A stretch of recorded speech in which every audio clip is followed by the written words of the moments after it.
What's up, everybody? Welcome back to No Counters, No Combos. And today I'm bringing you a deck that I've been working on for some time. Gohan is my favorite character in the entire anime, any iteration of him. My ultimate favorite, though, would be when he was fighting Cell. But I still like Gohan, even though he has kind of strayed away from the path of fighting as he got older. But I still like him. I still think he has really good potential as a character. And I like his character development that's going on right now in Super. I just feel like he's a guy with a lot to lose, and I like that because there's nothing more dangerous than a person that is, backed into a corner, and it's just he's surprising. I feel like something big's gonna happen with him. But anyway, so yeah, I've been working on this deck for a while now. I used to play Gohan in set 1. And it was pretty good. It was played a lot with the Broly engine, but it has since not seen so much play because it was a little slow. But I think the build that I have for you today is going to show you guys that he's actually pretty good. And hopefully you guys like it. So let's get right into it. First thing we're going to go over is a leader, Son Gohan. 10,000 power. His auto effect is if you have more life than your opponent, when you attack, you draw a card, which is really good. And then he opens at 4 life, draw 2 cards, and his backside is his auto, you draw when you attack. But he has an active main where once per turn you can tap 6 of your energy and blow up your opponent's entire board, which is crazy. Like there's that's like a board nuke, and it can't be like stopped, because you can't Mafuba or anything like that against it, or Cold Bloodlust. So it's just pay 6 energy and you blow up your entire opponent's battle area, which is nuts. So there's a couple cards in this deck that the main strategy is not to use that effect. I mean that effect is if you get it off once per game, it's that's a lot because you want to utilize it at the appropriate time, and tapping out 6 energy is it's no joke. So we'll get into a couple cards and show you how I run it. But by all means, this leader is not dead. I think he's really good, and hopefully I can try to bring him back into light. So let's go through the deck. So the first card, this is a dual color deck. It's a red-green deck. So the first card we're going to show you is Vidal.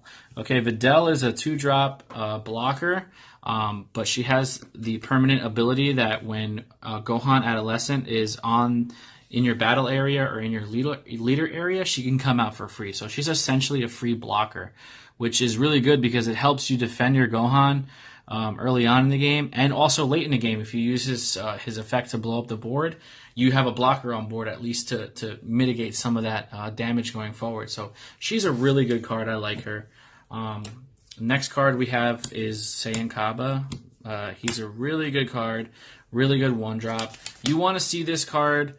You want to see this and another red card first turn as much as possible, because you want to bring him out first turn, obviously, if you can attack. You want to use his effect to take a life from yourself, to add to your hand, which nets you a card. And then the double strike will put your opponent down to 6 life. So you want to attack with Kaba, take the 2 life, and then attack with your Gohan, and you draw a card because you have more life than your opponent. So he's really good to put pressure on your opponent, and he's also really good late game as well.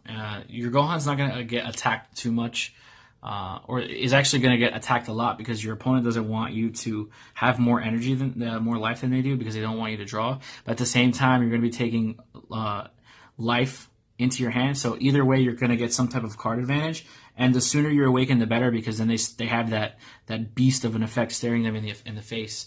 So you definitely want to utilize Kaba as much as you possibly can. The next card we have is for Furthering Destruction Champa. This card is one of my favorite combo cards in the entire game. Just being able to give double strike to your card is really good. And then when you attack and your opponent tells you no negates, you can kind of just drop this, and they're like, oh crap, I should have negated. Double strike is nothing to laugh at, and Champa's really good. Then the next thing we're going to show you, of course, is the Mighty Mask engine. I love Mighty Mask. He's so good. I try to like incorporate him in as many decks as possible because his turnout is just too good.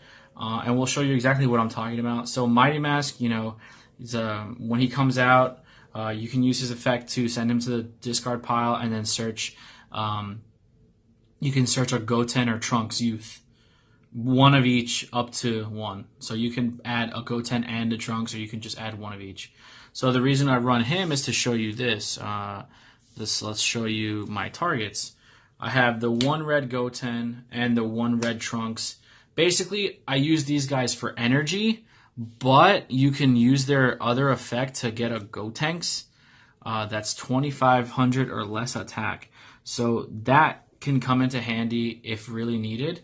And obviously, this is a red-green, so there's Gotenks in this deck, but we'll get to that in a minute. But these are the main guys I search. For the Goten, I search the Sun Goten Family of Justice. This card is so good. It's 1 energy to blow up a card on the field. It's really good. I like it a lot, and you could search it with Mighty Mask, so it makes it even better. And then, of course, because we're running a green leader, we have the 4 Trunks Protector of Children, which is your 10k combo card that draws you a card. And the fact that you can search that is just bananas. So Mighty Mask makes this deck very toolboxy, which I love playing toolbox type decks. And just the ability to search your 10k combo card is really good. So that's why I run Mighty Mask. And this Goten helps you maintain board presence as well. So yeah, that's why we run that engine. So in the next card we run, we're going to run 4 Curiosity, Bundle of Curiosity Goku. It's just a standard 2-drop, bring him out, draw a card. Really good 5k combo card, really good card. I like him a lot. And then we have one of my favorite cards from set 2 that's so underplayed is Encroaching Terror, Android 19. This card is so good because it gives your opponent an attack target and it saves your leader. Every time he attacks, he draws a card and gains 5,000. So he essentially becomes a 10,000 attacker. But your opponent doesn't want you to generate all that hand advantage, so they're going to try to get rid of him as soon as possible. So I like him. I like drawing cards. I like, forcing my opponent to attack a certain character or a certain card on the board so that I can maintain what I want to maintain. So I think Android 19 is a no-brainer when it comes to that. Then we run 4TN. The reason I run 4TN is because you want to awaken in this deck, but you also want to maintain board presence, because if you choose to use Gohan's effect to tap your 6 energy and blow up the opponent's field, you're going to need cards on board. So you're playing 2 different games with this deck. You're obviously trying to win, you bring your opponent's life down, but you're also trying to maintain board presence, because you want to have resources on board since you're going to be tapping out most of the time to use Gohan's effect. You want cards on board that are going to be able to help you. Now, TN specifically is for awakening, but he's also to get rid of your opponent's threats, because you take one out of your life, and you take 2 cards out of your life, one to the drop area, one to your hand, and you blow up a card on your opponent's side of the field. So you're essentially you're bringing a card out, you're adding a card to your hand, so you're breaking even because you're blowing one of theirs up.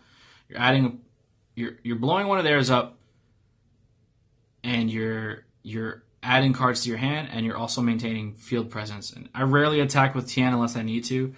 He's hefty with the two cost combo. That's hefty, but I like it. And if anything, if I get too many, I can always charge them as energy. And then probably one of your main attackers is going to be the Energy Power Gotenks. This card is just so good. Attacking a leader and forcing your opponent to discard a card is just really good.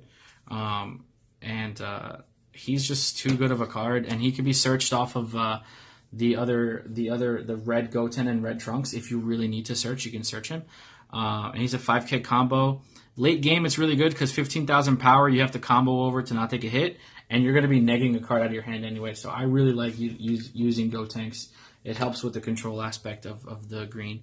And then these cards I'm going to show you together. We have the 2 Ready to Strike Piccolo and the 2 Fully Trained Super Saiyan Gohan. I like Gohan, obviously, because not only is he my favorite character, but 20k Double Strike is really good. It puts a lot of pressure on board. But because this card can bring out another threat, it makes it even better because it's a 2-for-1. So the fact that the ability to put out multiple threats in this game is really important. So you bring him out turn 4, and you essentially get a second card for free. So I don't mind tapping out for this Gohan because I know I'm going to get a blocker out of it, and I know I'm going to get a Piccolo. And if that Piccolo survives, then your opponent has to maintain their hand size to 5 cards. So yeah, there's that.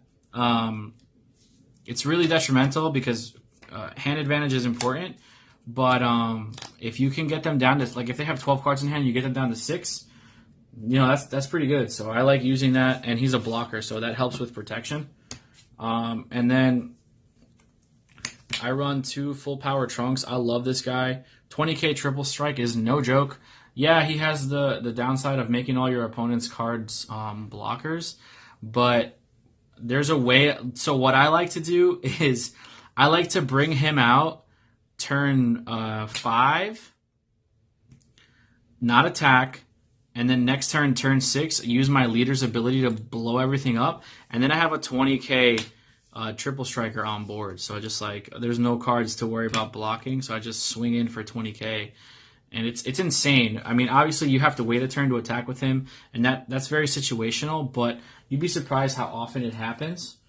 Just being able to bring him out a turn later so you still have an active energy, and then next turn blowing up the board and swinging in for triple strike, which is no joke. I like full power trunks. He's really good. He's starting to see a lot more play now too. And then the last card I run is probably my boss monster, or, you know, my biggest drop, is the 5 drops Super Saiyan Gotenks. This card is too good. You bring him out, you know, you untap 2 energy and you draw a card, so essentially he comes out for 3. 25k double strike on turn 5 is really, really good. So I like to use him as a game ender, and he kind of helps with you know, putting pressure on your opponent. He's just a really good card. It's probably the best Gotenks in the game, and he's searchable with the red Goten. So, as you can see, I don't run any negates in my deck, or any sensu beans or anything like that. I do have a good amount of blockers. I believe I have 6 blockers in the deck, which kind of serve as negates in a way.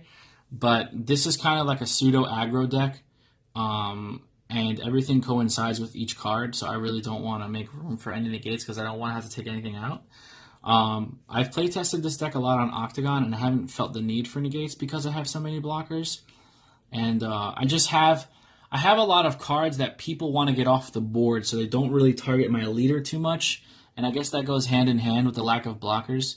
Like, you have Vidal as a blocker and Piccolo as a blocker, but then you also have Android 19, which people want to get rid of. And you also have the 3-drop Gotenks, which people want to get rid of. So those, essentially, like 12 cards right there, give your opponent a good feel for what they have to attack, and they kind of just wait on your leader. So that's how I run the deck. If you guys like this build, by all means, go ahead, try it yourselves. It's really fun, and it's one of those non-popular leaders, so it's something fresh and something new. Leave me a comment down below. Let's open this up for discussion. Tell me what you guys think. Give me a thumbs up if you like the video. Hit the subscribe button and click the bell so you guys can get notifications on when I drop my next video. If you guys want to reach me, you can contact me at nocounters.nocombos@gmail.com. And thanks for the continuing support. Hope you liked the video. Enjoy, and we'll see you next time. Bye.